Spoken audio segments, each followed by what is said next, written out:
Hello Libra, Sun, Moon, Rising, and Venus signs. Kamusta kayo? Sana po ay nasa mabuti kayong kalagayan. Welcome back po sa Star Tarot at kung bago kayo rito, welcome din po kayo. Please subscribe, like, share my videos, and leave me a comment kung nakaresonate kayo. So first card ninyo, we have Cup. You should accept valid criticism. Okay? Kasi yung mga criticisms na din naman yan, lalo-lalo na kung valid naman talaga, malaking tulong din yan sa atin, 'di ba?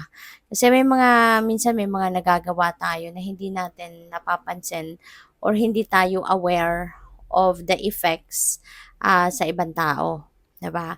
Pero yung mga tao na nasa paligid natin, mas sila yung nakakapansin kung ano nagiging epekto ng mga nagawa natin or ginagawa natin, 'di ba? Kaya kung meron man komentaryo, meron mang mga sinasabi ng ibang tao, sometimes, yung mga criticism, sometimes kailangan din natin pansinin yon, kailangan din natin i-consider, pakinggan yon, kasi it could help us to improve, 'di ba? Yung pagkatao natin, i-improve yung mga pag-uugali natin, mabago yung behavior natin, or kung ano man ang kailangan natin i-improve or baguhin sa sarili natin for the better. So, makakatulong yun, 'di ba? For us to better ourselves, 'di ba? Or yung mga actions natin. Kasi yun nga, may mga bagay na nagagawa tayo na hindi tayo aware, 'di ba? Yung kasanayan na natin gawin pero 'di ba, hindi natin alam kung ano talagang nagiging epekto naman ng mga ginagawa natin sa ibang tao. So we have dog, protection from a powerful friend.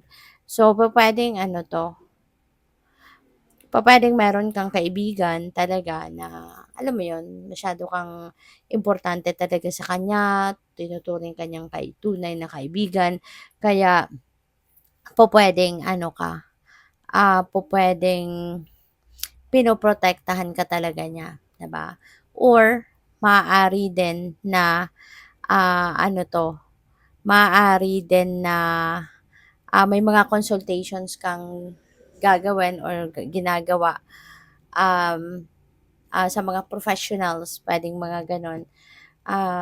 Maybe you're seeking for professional advice, professional opinion, mga ganyan, 'di ba? At pupuwede na yung mga taong itong makakausap ninyo or kinakausap ninyo ay talaga namang makakatulong sa'yo, 'di ba? So what else? We have bag, something important such as a new job or raise. Alright? So merong magandang mangyayari dito. Merong magandang mga bagay, no, that is going to unfold in your life. Pupuwedeng merong dadating na bagong may opportunity of a new job or merong opportunity na magkakaroon ka ng pay raise or baka may opportunity na ma-promote ka, 'di ba? Pupuwedeng gano'n or baka merong mga financial blessings, no, na dadating. So we have pig, beware of greed, okey? As much as possible, sikapin ninyo na hindi ito pumasok sa isip ninyo, yung greed. Kasi mas maganda pa rin yung generous tayo. 'Di ba nga may kasabihan na the more you give, the more you receive. The more na nagse-share ka ng blessing mo with other people, mas papadalhan ka ng mas marami pang blessings ng universe.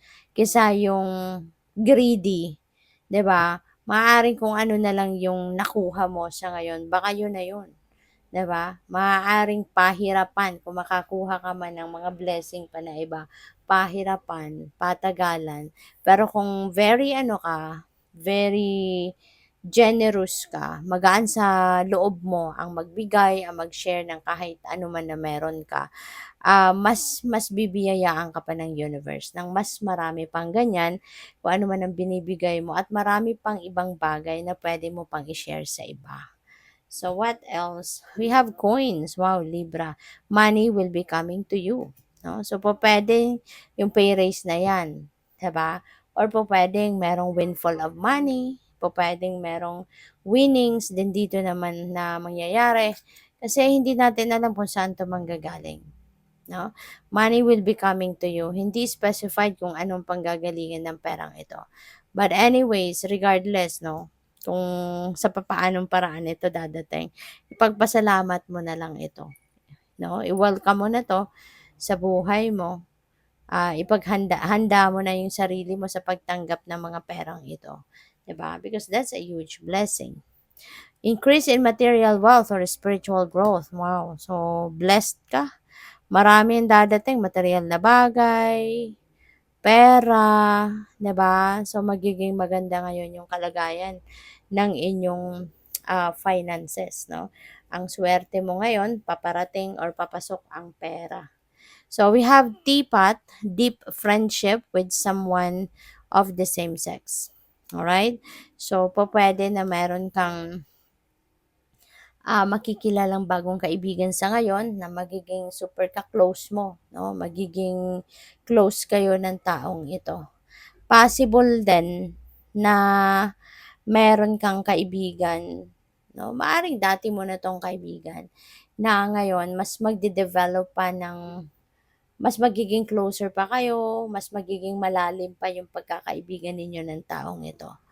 So, what else? We have yoke, feeling tied down or frustrated. For some of you, baka you will be feeling frustrated or feeling controlled, you know. Baka may kumokontrol sa'yo.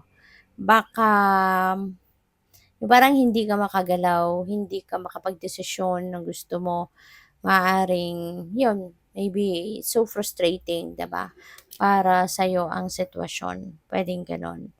So what else? We have needle and thread.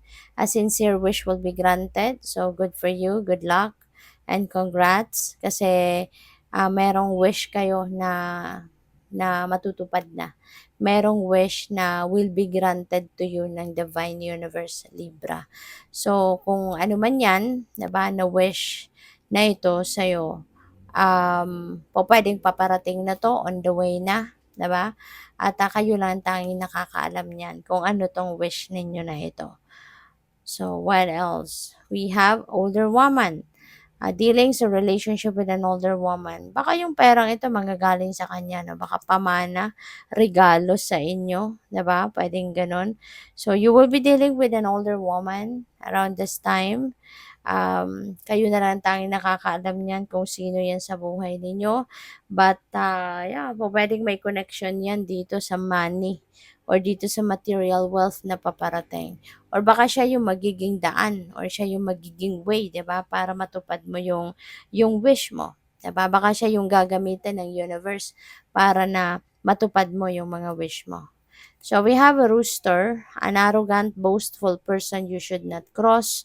So depende yan sa inyong sitwasyon, ano. But there could be someone pa, maaaring kilala mo na yan, or kung hindi man, 'di ba? Mapapansin mo din naman agad 'yan, eh, mase-sense mo din naman agad yung pagkatao ng isang tao kapag nakausap mo na.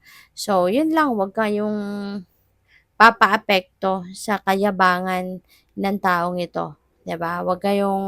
Don't allow that person to get into your skin. No? Huwag mong hayaan na basagin niya yung peace mo, okay? Kung kailangang iwasan mo na, iwasan mo. Alright? Para hindi ka mabwisit. So we have Cheerfield, someone new is entering your life. Merong bagong tao na papasok sa buhay mo.